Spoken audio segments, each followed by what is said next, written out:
Have you ever met Dylan? In passing. Really?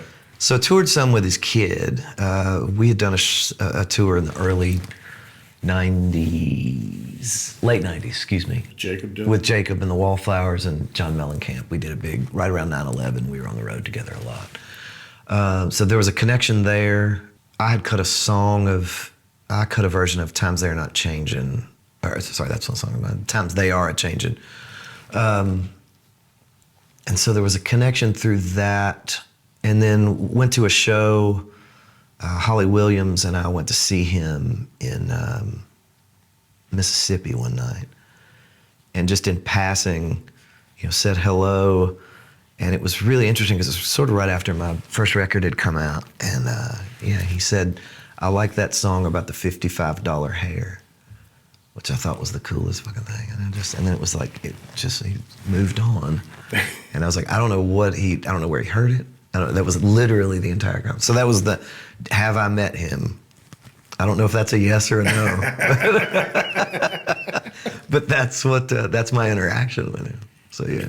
Probably people who have been around Bob for a year that might have the same understanding. Yeah. Yeah. I mean, I hear all sorts of great stories. It was funny too. My third recording was a thing called the America EP. It was 2004. And we had holed up at this place in Mississippi with the band. And we're making it's my first foray into like a fully politically themed recording. And in the middle of the night when we were recording, I sat on the porch and we recorded just with one mic, kind of drug it out there. I was playing Times They Are Changing and we recorded it and we're gonna put it on the record. And my manager had reached out and said, we gotta get some clearance from the Dylan people before we can put this out. And he said he's just, notorious for not granting rights to stuff or they'll ask for some asinine amount of money. He said, but we'll at least make the ask. And he said, it could be months before we hear anything. And we may not hear anything and we'll just not do it. But like 36, 48 hours later, my manager calls me back and he's like, well, we heard back and they said that it's cool. You can use the song, put it on the record, but they're gonna charge us some money. And I was like, okay, how much? And he was like, well, and this may not be exactly right, but it's real close. And it was like $87.25. It was something really specific like that. And it was less than $100. And I thought, that is the weirdest amount of money. I asked my manager, I was like, what is that? And he was like, I have no idea. So we sent a check to, Bob Dylan Inc. for $86.25.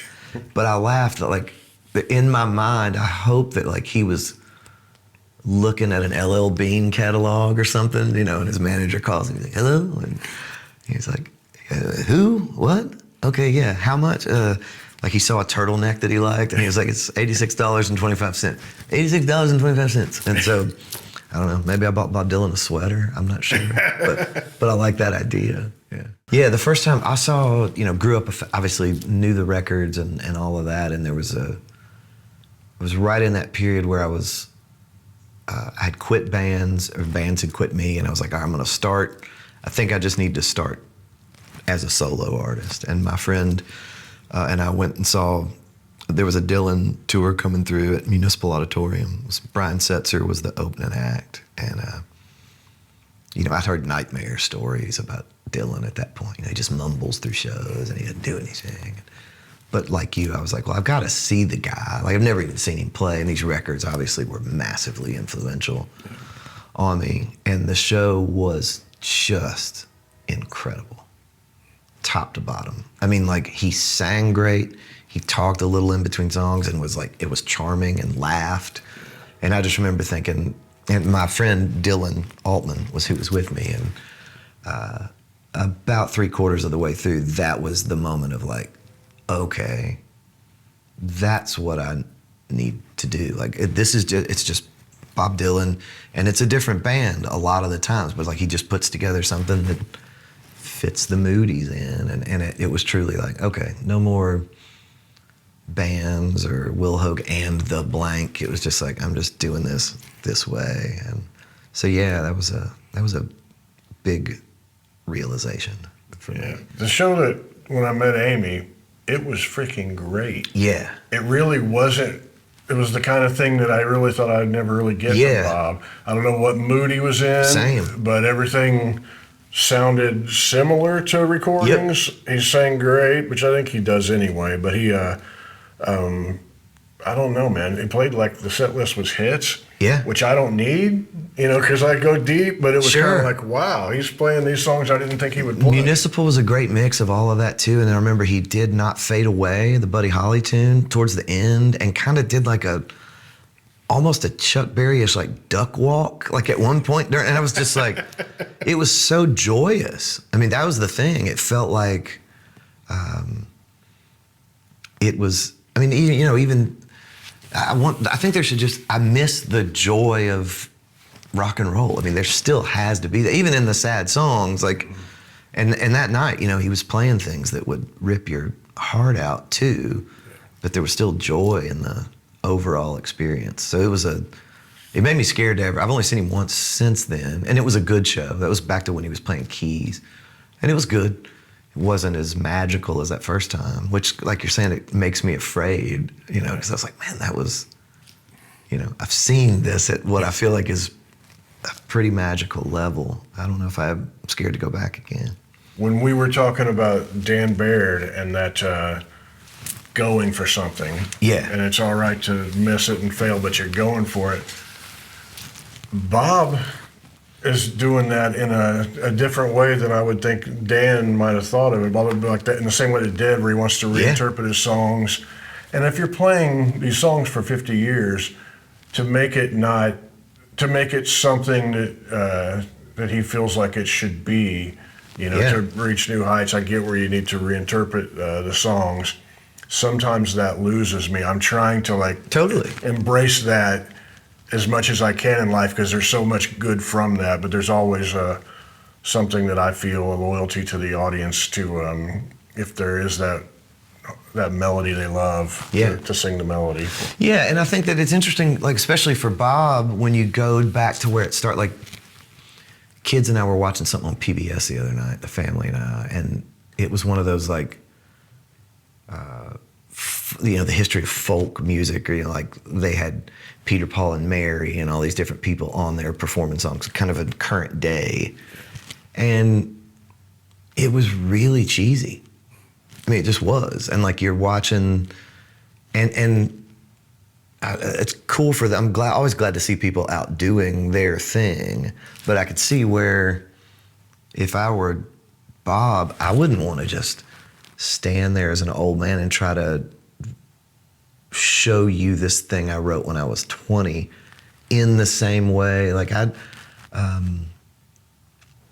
think I would rather err on losing some audience and keeping myself interested and entertained and keeping things fresh versus rolling out the nostalgia act and doing, that same folk thing again and again and again. That would get pretty boring.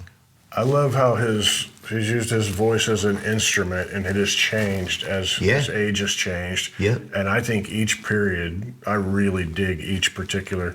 Patterson Hood recently was like, I love Old Man Bob. Yeah.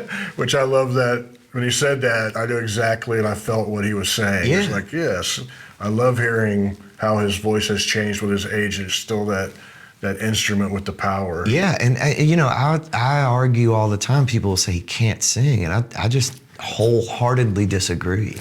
There's so much more to say. And I've disagreed with that. Like, even when there are things I think from the younger era of what he was doing where he can't, in a classic way, really sing. Like in just a full-on, hitting the notes and moving.